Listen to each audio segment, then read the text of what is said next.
Hey guys, I've got a little update on my daughter's C10 for you.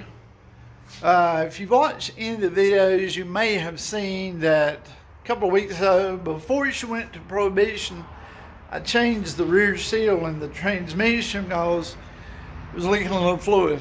And it's leaking a little from the front, which I assume is the front seal. Well, we're not going to change that. This winter, we're going to pull the motor and trans out and put this LS in it. But it's been sitting here in my garage a few days, and you can see we are still leaking from the rear. And I was afraid of this, but yeah, look at there. It's leaking through the drive shaft, not the rear seal. So, whatever goes on scientifically, after this thing, it don't leak for about 2 days. Then after a couple of days, that fluid evidently gets by the O-ring in your yoke sleeve and escapes through the drive shaft, and the drive shaft yoke has a hole through that.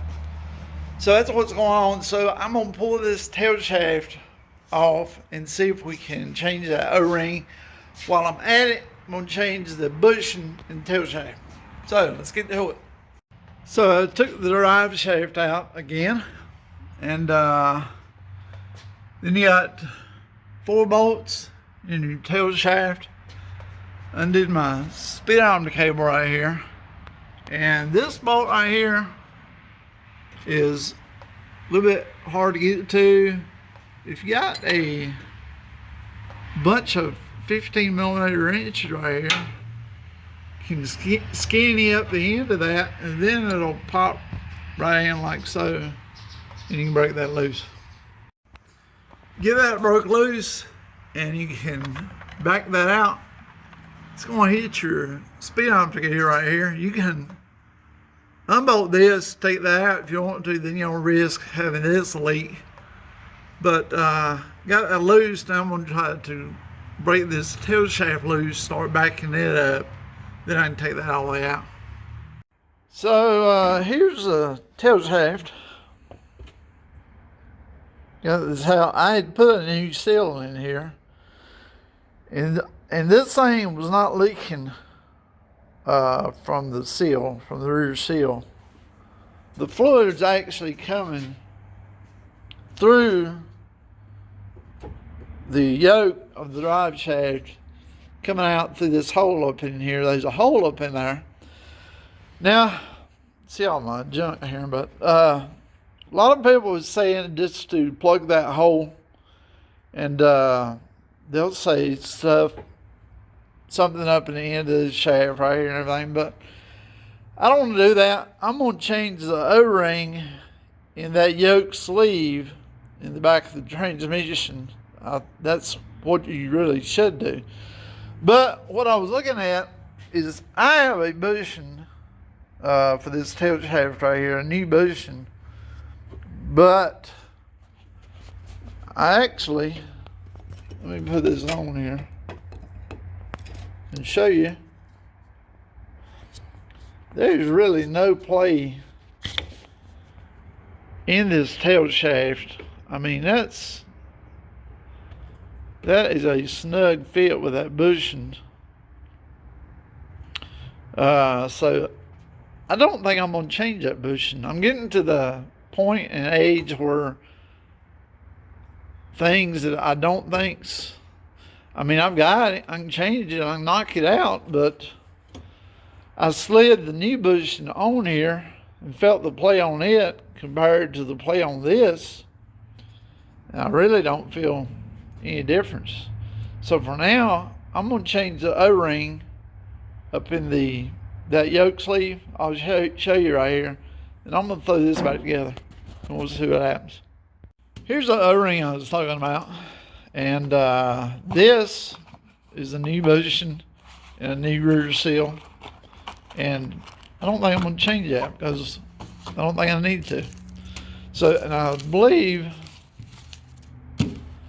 I think that's your GM part number here. I'll put maybe a link to this O-ring.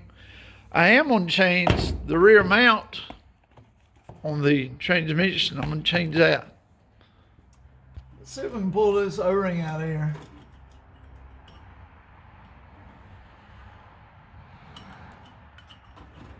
Let's see if there's an O-ring in there. I don't even see an O-ring. I feel the groove. I feel the groove, man. I feel the groove.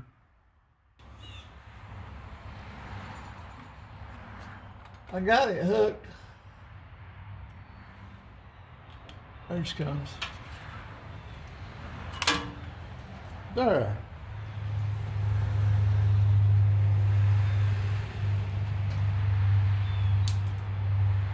That's the O-ring. Here's our new O-ring right there. This one feels kind of hard. This one's nice and flexible. So I hope that cures the issue. I can't. Well, yeah, I believe it is. It's hard to tell, but it's hard to tell. But I can tell this new one is just a little bit larger diameter. Looks like. I guess this one's kind of hard and dried up. So let's put this in, and hopefully this will fix our problem.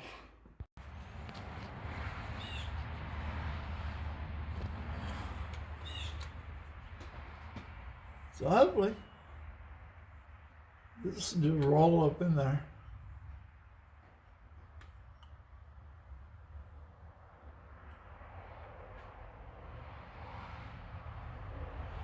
Oh yeah, just pop right in. And I can see that O-ring that's raised up. I couldn't even see that other O-ring was raised up, so. Sure. I'm just on to slide my drive shaft up in there, pull it back out, and make sure we don't lose our O-ring.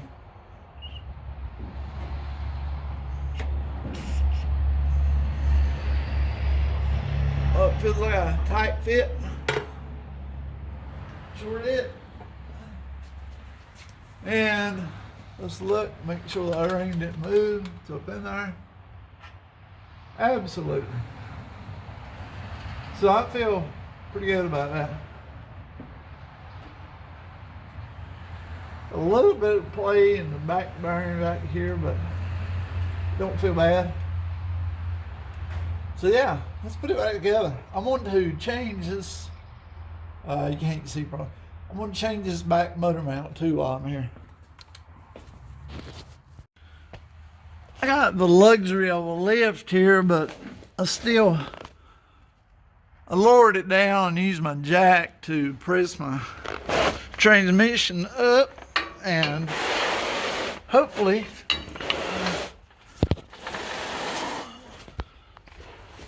yeah, I unbolted my mount and just lowered my lift down, got my jack under my transmission, and surely, oh man, let's deal with that. It's close. I had to go get another transmission mount here. This, I ordered one from O'Reilly's. That's, you get this out of the box.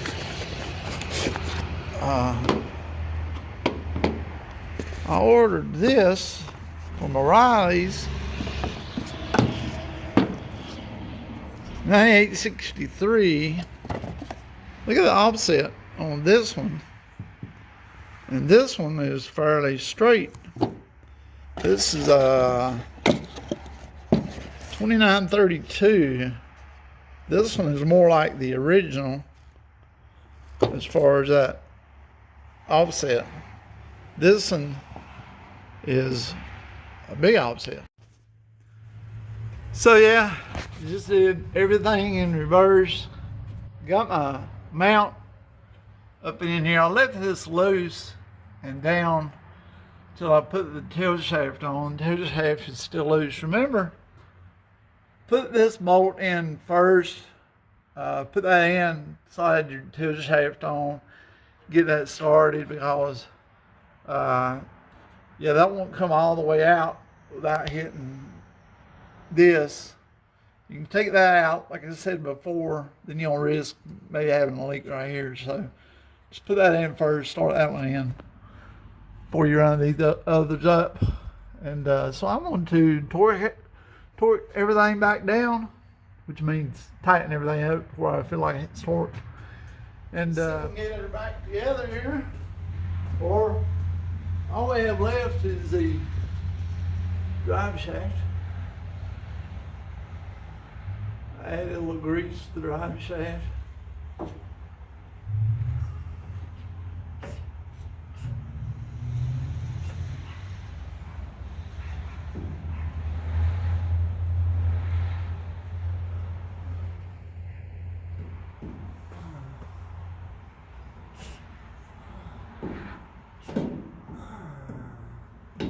I can tell that was tight on in. Yeah, I can tell that was snug going in where that O-ring was now. So I hope that if you don't have one of these, tell you what, that had saved me like 4 times today. I hit my head twice on the corner of that bumper back there. So if you don't have one of these, I might even put a link to this. Get you one of them. I'm gonna bolt this drive shaft up and we're gonna set it to the same way on the ground. So I topped the fluids off on this thing. I drove it maybe 10 or 12 miles here locally. Topped it off with gas. I'm gonna let it sit here the rest of the day probably and see if it's leaking in. It wasn't leaked before from the rear until it set for a day and a half or 2 days even before it even start to leak back there. I know it's dripping a little from the front seal, but that's very light. I mean, it might drip 4 drops a day or something, so I'm not worried too much about that. Hey, if you need to update your factory C10 square body Chevrolet trucks, GMC, pretty sure 81 to 87 is going to have these same 4x10s right here. We ordered a set of these Powell. They're inexpensive. Got them from Amazon. I'll put a link. They are 4x10s, like I say. These were about 40 bucks, 45 bucks, something like that. But they will directly bolt in. Got the same. They added this here. So this will bolt right into the existing area where this bolted in here. So sending some speaker wire, should be able to just splice right into my factory harness, and yeah, we're good. Yeah, these speakers was hitting a little bit in here, so just took me a pair of pliers, got in here and bend that down each side right here in the center, and then it set in there flush. Just bend this area right here down or in a little bit, then your speaker will set flush. That's these particular speakers here. Powell, that number there. Now you might get another brand of 4x10s that you don't have to do that to, but I had to bend that a little bit for that to sit flush.